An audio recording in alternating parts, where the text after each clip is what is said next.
Guys, dito tayo ngayon sa bukid. Ano natin yung baka. Nilipat ng talian. Halos tuyo na yung mga pagkain ng baka, yung damo. Sa sobrang init. Buti nga umulan-ulan kahapon at para mabuhay-buhay naman yung mga damo. Yan o. Halos tuyo ng mga doon din eh. Sabsabi ng baka. Kinukumpay-kumpay na nga lang ari minsan. Ayan, mayat na. Buntis pa naman yan.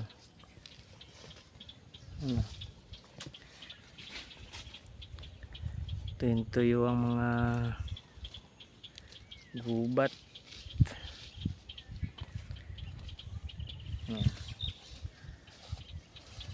Ngayon dito at mayroong masasabsab na kaunti.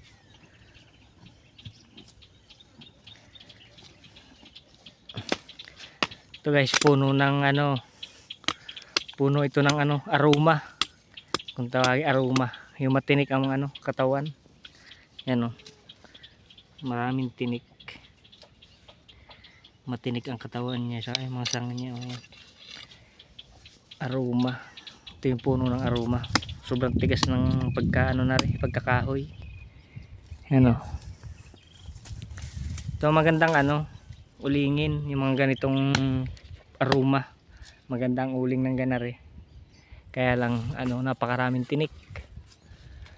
Hirap talasin mga matinik ang yan o. Hahaba ng tinik. Matinik ang katawan niya.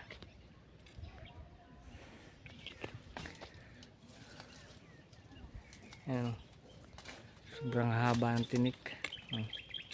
Yan o.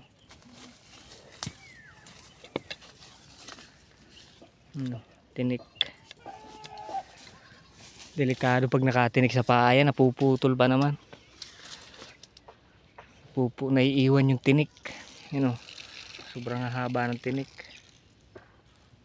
Pag ito nakatinik sa paa mo, nako, antak. Yan ang puno ng aroma. Marami ritong puno ng aroma. Yan po. Yan.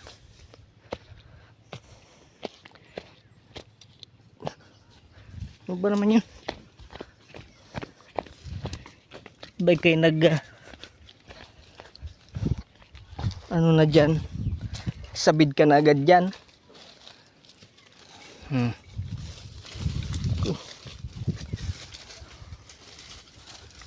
Tuloy natin.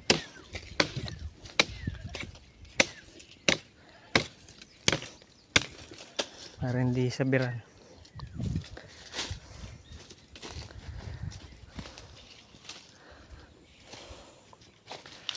Tayo.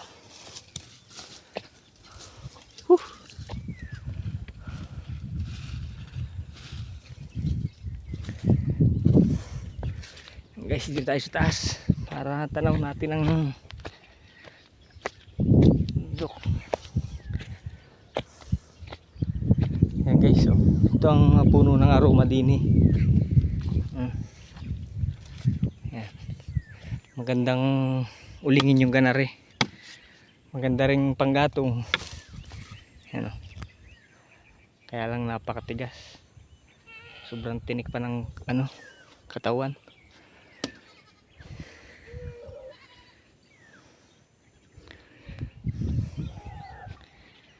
Yan.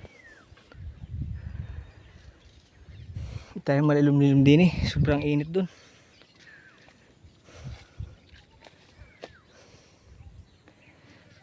Na yung baka.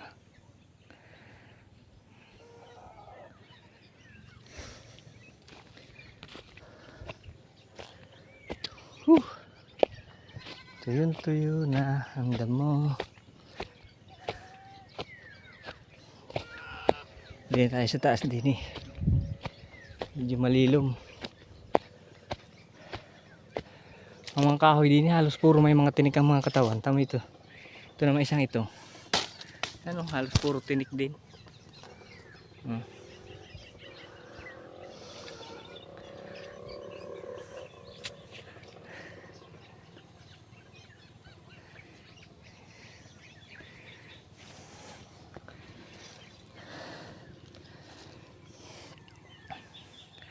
Ayan guys, yung kinakaraser dun sa may parte dun.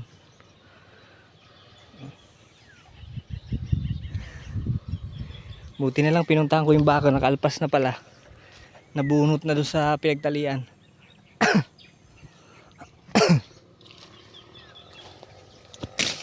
Tayo ba, hulog ng aking ano.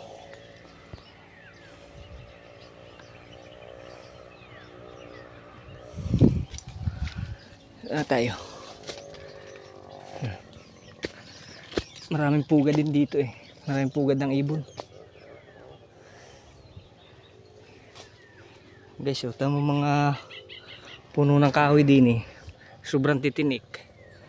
Ano,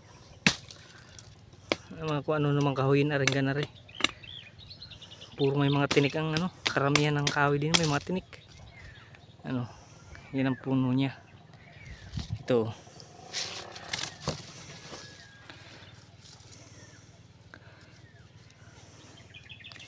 pugad. Yan.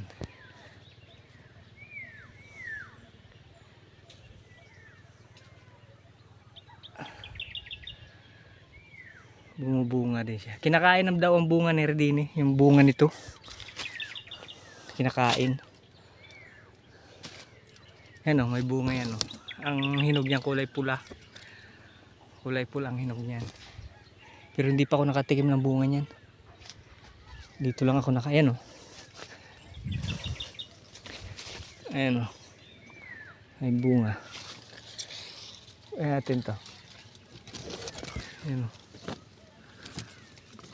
Bunga nito parang yung ano ay. Yan. Oops.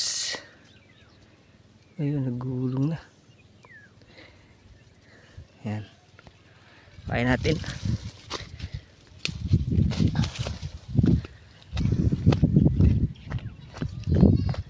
Ito yung bunga na rin.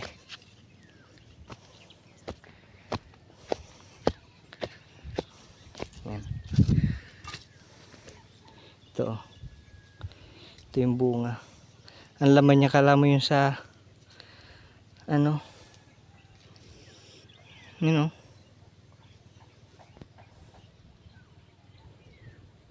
matamis na maasim-asim ang lasa nito.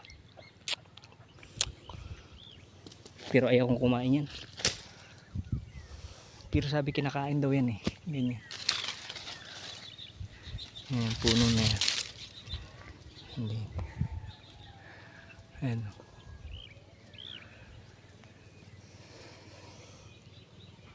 Tigas ang puno.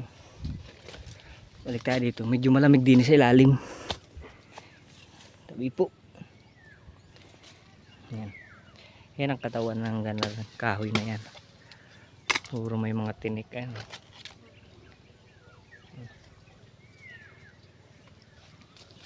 Yan.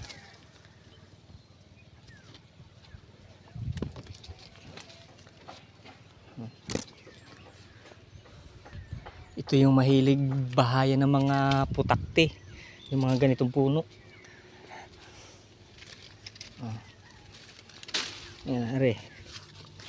May bunga pa tayong nakuha ang isa. Ito ang laman yan.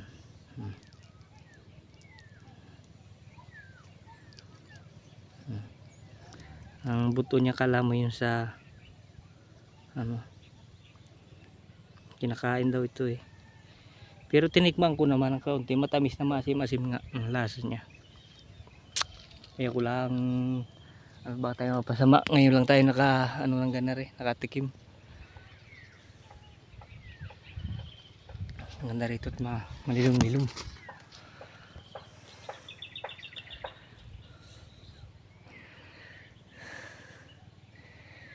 Ingat lang tayo dito. Ang putakti pa naman dito yung malalaki, yung mga itim.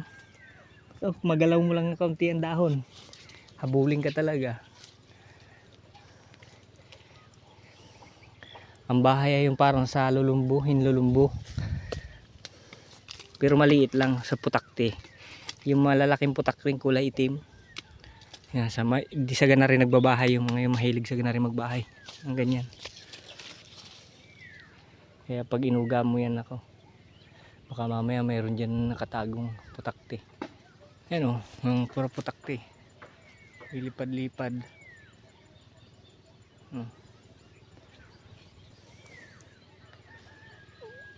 Ito ay mga ganyan o. Yan o. Kulay dilaw lang yan. Yan yung tigre na putakti. Tigre. Yung batik, mayroon ng kulay itim. Yun talaga matapang, yung kulay itim na putakti.